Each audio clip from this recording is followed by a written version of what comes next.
Hi everyone, welcome to Netgate Chemistry. So today we are going to start with the topic coordination chemistry.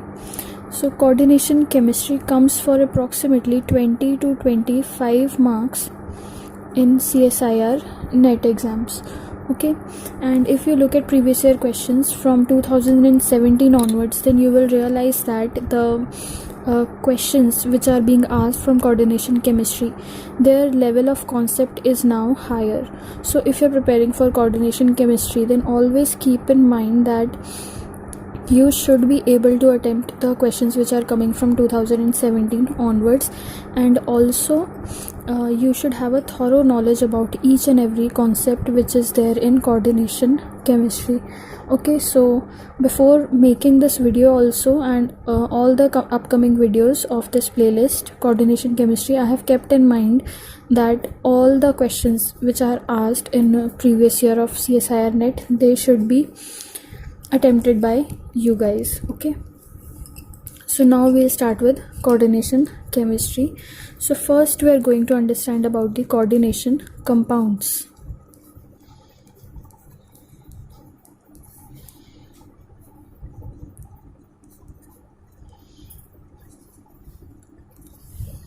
Okay, so coordination compounds are basically those compounds which are going to retain their identity even when they are dissolved in water or any other solvent. Okay, they are not going to leave their identity. So for example, if I have an aqueous solution of ammonia here, okay, here I have aqueous ammonia and I am adding nickel chloride to this solution, nickel chloride here. Then what we observe, that the color changes from green to purple. Okay, there is a color change from green to purple. Now why this happens? This happens because of the formation of a coordination complex which is NiNH3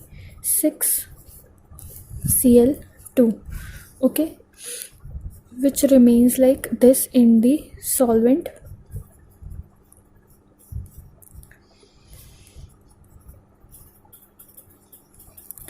That is, here the coordination complex which is present, it has so much strong of Ni and NH3 bonds that it is not dissociated in solvent also. Okay, so this is about coordination complexes, that is, they retain their identity in solvents also. Okay, now we'll move on to the classification of coordination complexes.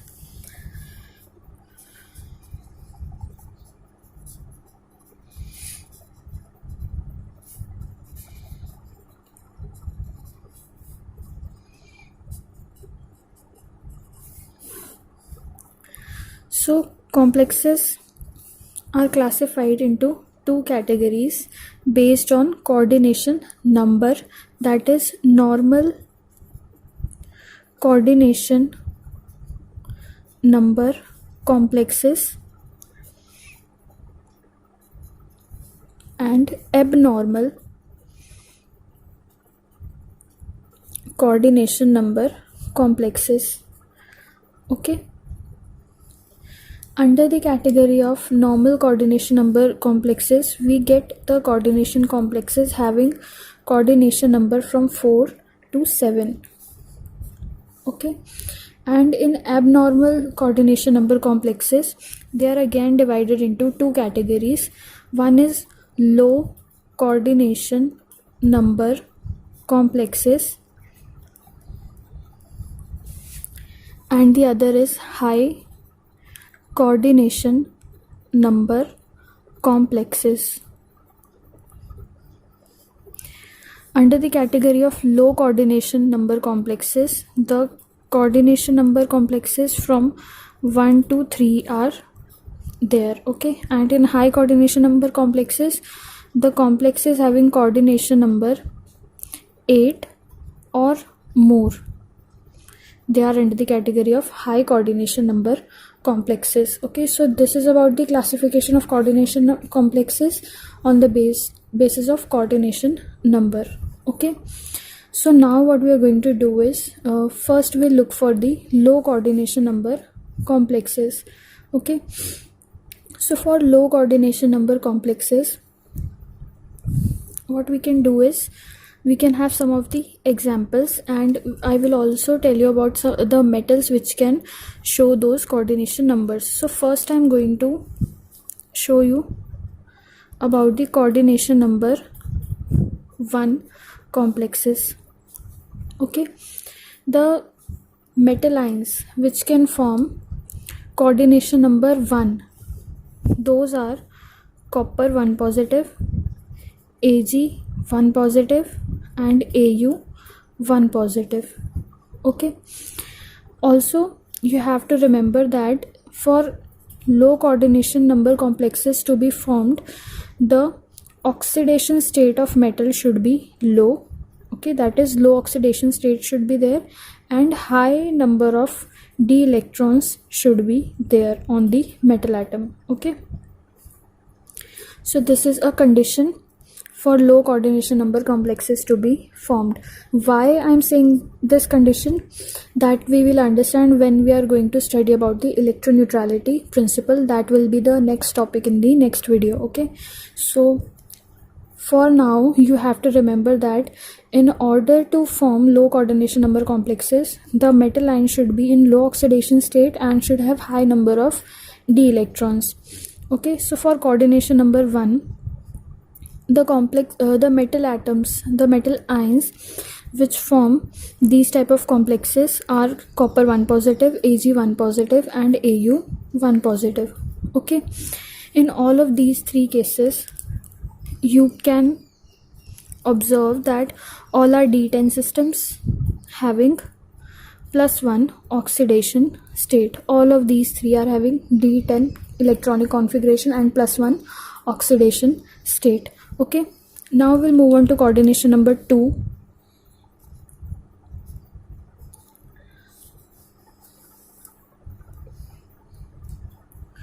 Okay, before going to coordination number 2, we can give one example for coordination number 1. So before coordination number 2, example for coordination number 1 will be copper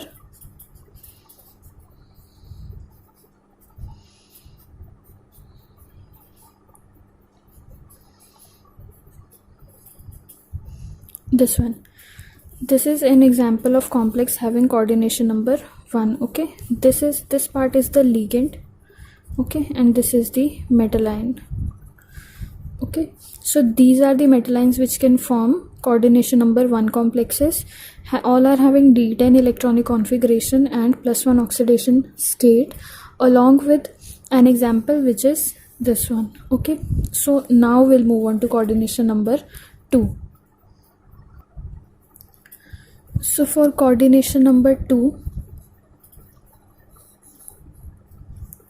the ions which are required will be copper 1 positive. Again, those three ions which were in the case of coordination number 1, copper 1 positive, Ag 1 positive, Au 1 positive, these three are same, along with Hg 2 positive. Okay, this is one addition. Here also you can see all are having D10 electronic configuration, having +1 or 0 oxidation states.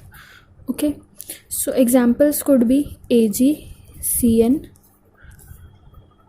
2 -1, HgCl 2. These could be the examples for coordination number 2. Now we'll move on to coordination number 3.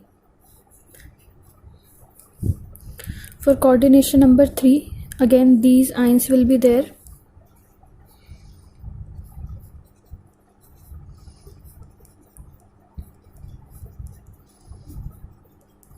Along with platinum in 0 oxidation state.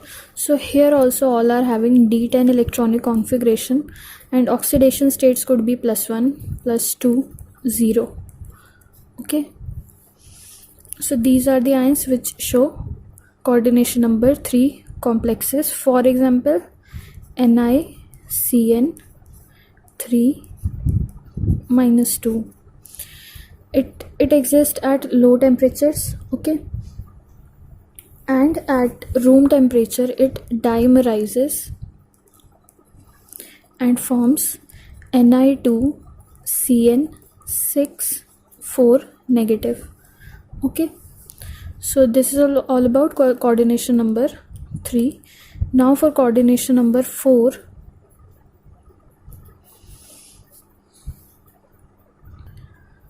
remember that coordination number 4 comes under the category of normal coordination number complexes.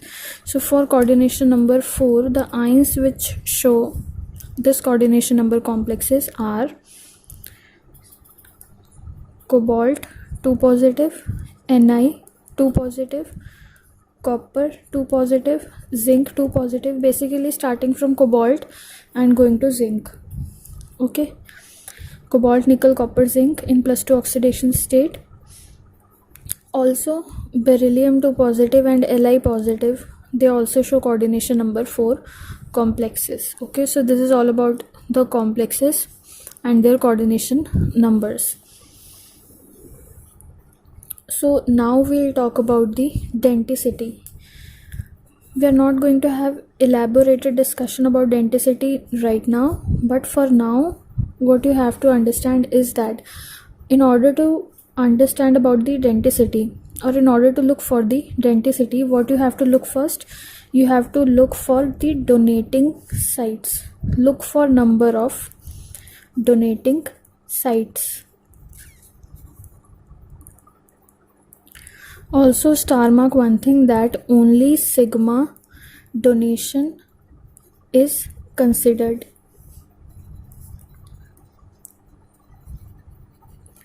That is, if a ligand is donating through sigma bond and through pi bond, then also the denticity is going to be 1 and not 2, because the donation through pi bond is not going to be considered. Only sigma donation is considered. Okay, so now the next thing will be the factors affecting this denticity. The factors, so there are basically 3 factors which affect the denticity. First is steric factor,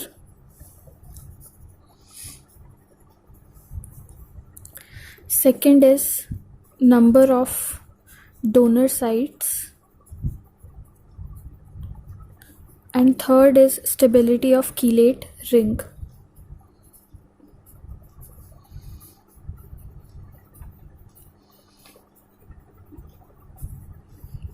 For now you can write down these 3 factors and we'll elaborately study about them one by one afterwards. Okay, one more thing you need to star mark and write is that in case of aromatic rings, the 6-membered rings are more stable as compared to 5-membered rings. Okay, and in case of chelate rings, we'll study about chelate rings later on, but for now you can write, in case of chelate rings, 5-membered rings are most stable, followed by 6-membered ring, and then comes 4-membered ring. Okay, so this is what you need to right now just write down and memorize for now. So now we'll move on to the next topic.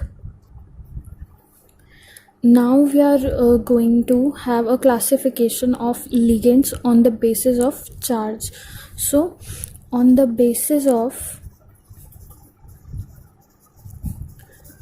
charge, ligand can be classified in 3 ways. Okay, neutral ligands,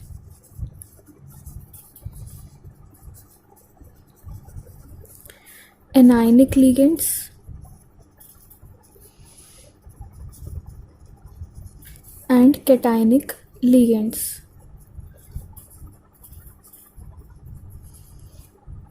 Okay, and on the basis of denticity, if you go on the basis of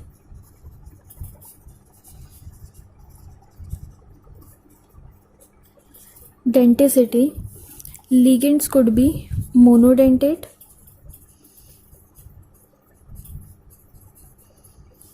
okay, or they can be polydentate. In polydentate, they can be bidentate, they can be tridentate, they can be tetradentate, they can be pentadentate, they can be hexadentate, and so on. So we look for the examples of each of these types of ligands. Now I have prepared a table. From there you can see each type of and each category of ligands. Okay, so this is the table which I have prepared. First I have shown you the neutral ligands which are named as such. So first classification was on the basis of charge, neutral, anionic and cationic. So the first category was neutral ligands. So first I am discussing about the neutral ligands which are named as such. For example, these 12 ligands I have shown, right? These are named as such on the basis of the groups attached to them. Okay, so these are the ligands which you can write down. After that I have a classification of neutral ligands which are given special names. For example, CO is carbonyl, NO is nitrosyl, CS is thiocarbonyl, H2O is aqua, NS is thionitrosyl, NH3 is amine. Okay, after neutral ligands we have anionic ligands, right? Anionic ligands are those in which carry negative charge on them. Okay, so these are the anionic ligands. There are few more which I'm going to show you after this. Okay, so I hope you have written all of that. So now we'll move next. So now these are the remaining anionic ligands. Okay, up to number 29. After anionic ligands, okay, in anionic ligands we have these two ligands at 20 and 21 number. At number 20 we have Cn negative. Here the donation is from the side of carbon, so it is named as cyno. And in Nc negative the donation is from the side of nitrogen, it is named as isocyano. Similarly, in the case of 26 and 27, NO2 negative, if the donation is from the side of nitrogen, it is named as nitro, and if the donation is from the side of oxygen, it is named as nitrito. Okay, now after anionic ligands we have cationic ligands which are here. Okay, these are 4 of the cationic ligands. And after cationic ligands we classified the ligands on the basis of denticity. So first we described the unidentate ligands like aqua, amine and pyridine. Then coming to bidentate ligands like ethylene diamine, glycinato, acetyl acetonato, oxalato, DMG, dipyridyl, phenanthroline, right? So these are the bidentate ligands. Moving on, these are the tridentate ligands. These are the 3 tridentate ligands: diene, imino-diacetato and terpyridine. Okay, after tridentate this is tetradentate ligand. Okay, triethylene, tetramine. Then pentadentate ligand EDTA H3 negative. Then hexadentate ligand, that is EDTA. Okay, so this is all about the ligands, their classification and the examples of each type of ligands. Okay, so I think for now that's it for this video. Thank you so much for watching. In the next video we are going to study about the electroneutrality principle. Okay, so that's it for this video. Thank you so much for watching.